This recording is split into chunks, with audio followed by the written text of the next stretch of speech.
Syria വിമതർ പിടിച്ചെടുത്തതിന് പിന്നാലെ ഇസ്രയേലിന്റെ ആക്രമണം. ഇസ്രയേൽ അധിനിവേശം ഏൽപ്പിച്ച മുറിവുകൾ ഉണങ്ങാതെ സൂക്ഷിക്കുന്നയാളാണ് വിമതരുടെ നേതാവ് അബു മുഹമ്മദ് അൽ ജുലാനി. റഷ്യയുടെ പിന്തുണയുള്ള അസദ് സർക്കാരിനെ വിമതർ അട്ടിമറിച്ചത് ഇസ്രയേലിനെ അമ്പരപ്പിച്ചിട്ടുണ്ടെന്ന് വ്യക്തം. ഹിസ്ബുള്ള, ഹൂതികൾ, ഹമാസ് എന്നീ സായുധ ഗ്രൂപ്പുകളെപ്പോലെ സിറിയയിലെ വിമതരും ഇസ്രയേലിന് ഭീഷണിയാവും എന്നുറപ്പാണ്. അതുകൊണ്ടാണ് അസദ് സർക്കാർ വീണതിനു പിന്നാലെ ഇസ്രയേൽ സിറിയയിൽ ആക്രമണം നടത്തിയത്. സിറിയയിലെ പർവ്വതമേഖലയായ ഗോലാൻ കുന്നുകളുടെ നിയന്ത്രണം ഇസ്രയേൽ ഏറ്റെടുത്തിരിക്കുന്നു.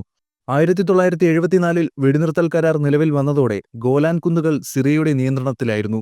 ഈ മലയോര പ്രദേശങ്ങൾ ഇപ്പോൾ ഇസ്രയേലിന്റെ നിയന്ത്രണത്തിലായി. ഇസ്രയേലിന്റെ തന്ത്രപരമായ നീക്കമായാണ് ഇതിനെ വിലയിരുത്തുന്നത്. ഹയാത്ത് തഹ്രീർ അൽ-ഷാമിന്റെ നേതൃത്വത്തിലാണ് വിമതസംഘം സിറിയയുടെ ഭരണം അട്ടിമറിച്ചത്. അൽ-ഖ്വയ്ദയിലെ യുവ പോരാളിയായിരുന്ന സൈനിക കമാൻഡർ അബു മുഹമ്മദ് അലി ജുലാനിയാണ് HTS രൂപീകരിച്ചത്.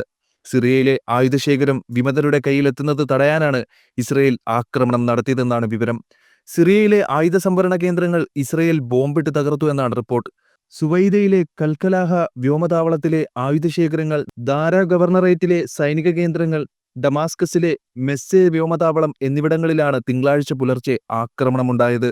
ഞായറാഴ്ച ഉച്ചകഴിഞ്ഞ് മെസ്സെ വ്യോമതാവളത്തിലും ഡമാസ്കസിലെ സയന്റിഫിക് സ്റ്റഡീസ് ആൻഡ് റിസർച്ച് സെന്ററിന്റെ ശാഖയിലും ഇന്റലിജൻസ്, കസ്റ്റംസ് ആസ്ഥാനങ്ങൾ ഉൾപ്പെടുന്ന തലസ്ഥാന സെൻട്രൽ സ്ക്വയറിലും ആക്രമണമുണ്ടായതായി റിപ്പോർട്ടുകളുണ്ടായിരുന്നു.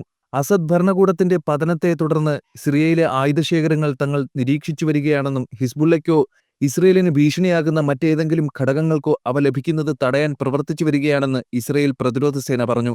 സിറിയയുടെ നിയന്ത്രണം പൂർണ്ണമായും വിമതരുടെ പിടിയിലായി. വിമതർ തലസ്ഥാനമായ ദമാസ്കസ് കീഴടക്കിയതോടെ പ്രസിഡന്റ് ബഷർ അൽ അസാദ് രാജ്യം വിട്ടു. ദമാസ്കസിലെ വിമാനത്താവളത്തിൽ നിന്നാണ് വിമാനം അസദിനെയും കൊണ്ട് പറന്നുയർന്നത്. എന്നാൽ പിന്നീട് വിമാനം റഡാറിൽ നിന്ന് പറന്നുയർന്നതായി റിപ്പോർട്ട് വന്നു. പിന്നാലെ വിമാനം തകർന്നെന്നും റിപ്പോർട്ടുകൾ വന്നു. ഒരു ദിവസം മുഴുവൻ അസദിനെക്കുറിച്ചുള്ള വിവരങ്ങളൊന്നും ഉണ്ടായിരുന്നില്ല. അസദ് സഞ്ചരിച്ച വിമാനം വെടിവെച്ചിട്ടു എന്നും അതിനിടെ വാർത്തകൾ വന്നു. അസദിനെ കാണാതായി ഒരു ദിവസം പിന്നിടുമ്പോൾ പുതിയ വാർത്തകൾ വരുന്നു. അസദ് മരിച്ചിട്ടില്ല, റഷ്യയിലുണ്ട്. അസദ് മോസ്കോയിലുണ്ടെന്നും റഷ്യ സിറിയൻ നേതാവിന് രാഷ്ട്രീയ അഭയം നൽകിയെന്നും റിപ്പോർട്ടുകൾ പുറത്തുവന്നു.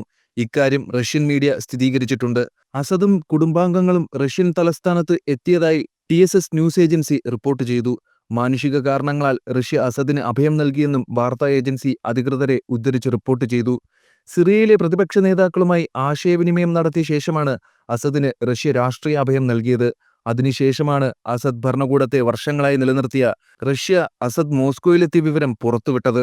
സിറിയയിലെ സൈനിക കേന്ദ്രങ്ങളും നയതന്ത്ര സ്ഥാപനങ്ങളും ആക്രമിക്കില്ലെന്ന ഉറപ്പ് വിമതരിൽ നിന്ന് ലഭിച്ചിട്ടുണ്ടെന്നും റിപ്പോർട്ടുകൾ പറയുന്നു.